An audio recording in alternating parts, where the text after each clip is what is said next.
हर हर महादेव। एक बार मां पार्वती ने देखा कि एक व्यक्ति शमशान में चिता के अंगारों पर रोटी सेक रहा है।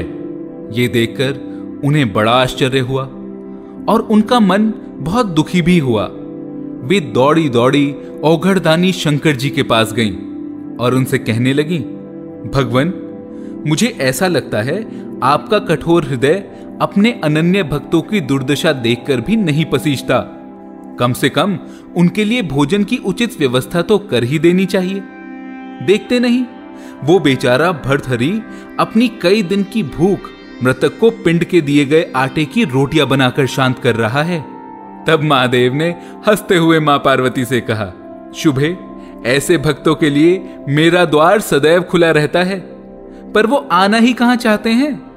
यदि कोई वस्तु दी भी जाए तो उसे स्वीकार नहीं करते, कष्ट उठाते रहते हैं। फिर ऐसी स्थिति में तुम ही बताओ मैं क्या करूं। मां भवानी को यह सुनकर बड़ा आश्चर्य हुआ। उन्होंने महादेव से कहा, तो क्या आपके भक्तों को पेट भरने के लिए भोजन की आवश्यकता भी अनुभव नहीं होती? इस पर शिव जी बोले, हां बिल्कुल होती है, लेकिन यदि तुम्हें विश्वास ना हो तो तुम स्वयं ही जाकर क्यों ना उससे पूछ लो। परंतु हां, परीक्षा में सावधानी अवश्य रखना। भगवान शंकर के ये कहने की देर थी कि मां पार्वती एक भिखारिन का वेश बनाकर भर्तहरि के पास पहुंच गईं और उनसे बोली, बेटा, मैं पिछले कई दिनों से भूखी हूं, क्या मुझे भी कुछ खाने को देगा? तब भर्तहरि ने अवश्य कहकर 4 रोटियां जो सेकी थीं, उनमें से 2 रोटी उस बूढ़ी भिखारन के हाथ पर रख दी और शेष 2 रोटियों को खाने के लिए आसन लगाकर उपक्रम करने लगे। ये देख भिखारिन के रूप में माता ने दीन भाव से निवेदन किया, बेटा, इन 2 रोटियों से मेरा काम कैसे चलेगा? मैं अपने परिवार में अकेली नहीं हूं, एक बूढ़ा पति भी है, उसे भी कई दिन से खाने को कुछ नहीं मिला।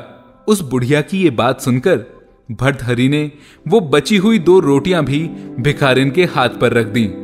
उन्हें बड़ा संतोष था कि इस भोजन से उनसे भी अधिक भूखे प्राणियों का निर्वाह हो सकेगा। इसके बाद उन्होंने कमंडल का पानी उठाकर पिया और संतोष की सांस ली और वहां से उठकर आगे जाने लगे।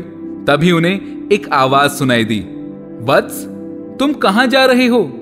भर्तहरि ने जब पीछे मुड़कर देखा तो पाया कि उस भिखारन ने ही उन्हें यह आवाज दी थी। तब वो भिखारन उनसे बोली, मैं तुम्हारी साधना से बहुत प्रसन्न हूं, तुम्हें जो वरदान मांगना हो मांग लो। तब उस भिखारन को प्रणाम करते हुए भर्तहरि ने कहा, माता, अभी तो अपनी और अपने पति की भूख शांत करने के लिए तुम मुझसे रोटियां मांग के ले गई। जो स्वयं दूसरों के सम्मुख हाथ फैलाकर अपना पेट भरता है, वो दूसरे को क्या ही दे सकेगा? ऐसे भिखारी से मैं क्या मांगू? तब पार्वती जी ने उसे अपना असली स्वरूप दिखाया और कहा, मैं सर्वशक्तिमान हूं, तुम जो चाहो वो वर मुझसे मांग सकते हो। ये देख भर्तहरि ने श्रद्धा पूर्वक जगदम्बा के चरणों में अपना सिर झुकाया और उनसे कहा, माता, यदि आप प्रसन्न हैं तो मुझे ये वर दें कि जो कुछ मुझे मिले उसे दीन दुखियों के लिए लगाता रहूं और अभावग्रस्त स्थिति में भी मन को विचलित किए बिना शांति पूर्वक रह सकूं। तब पार्वती जी उसे एवमस्तु कहकर भगवान शिव के पास लौट गईं। त्रिकालदर्शी शंभु ये सब देख रहे थे। उन्होंने मुस्कुराते हुए कहा, भद्रे, मेरे भक्त इसलिए दरिद्र नहीं रहते क्योंकि उन्हें कुछ मिलता नहीं, परंतु भक्ति के साथ जुड़ी उदारता उनसे अधिकाधिक दान कराती है और वे खाली हाथ रहकर भी बड़े से बड़े संपत्ति वालों से भी अधिक संतुष्ट बने रहते हैं। महादेव इसी तरह हम सब पर कृपा बनाए रखें। हर हर महादेव। मैं हूं हिमांशु शर्मा। कैसी लगी आपको ये कथा हमें कमेंट सेक्शन में जरूर बताइएगा। ऐसी और कहानियों एवं व्रत कथाओं के लिए जुड़े रहें एस्ट्रोलॉजिक के साथ फेसबुक, इंस्टाग्राम, ट्विटर और यूट्यूब पर। और ज्यादा जानकारी के लिए लॉग ऑन करें theastrologic.com पर।